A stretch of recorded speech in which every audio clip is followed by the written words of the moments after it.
Un instrument que em fascina és l'arpa. Si algun dia és que la sap tocar, me la imaginaria literalment així.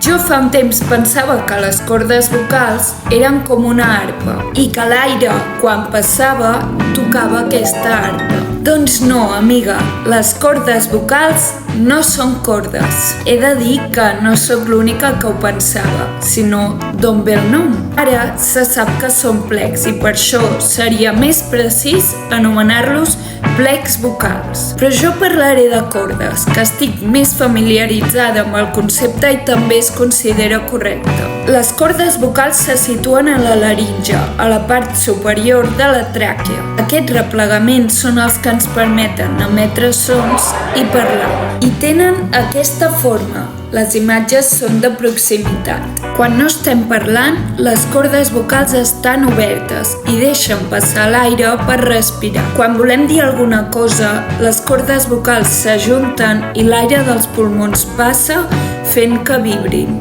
Les ones sonores que es generen viatjaran a través de la gola, el nas i la boca. Aquestes estructures del cos actuen com a cavitats ressonants. Les característiques de la veu, és a dir, el timbre, el volum i el so, vindran determinades per la mida i la forma de les cordes vocals i les cavitats ressonants. Per això, les veus de les persones sonen tan diferents. No us sembla fascinant?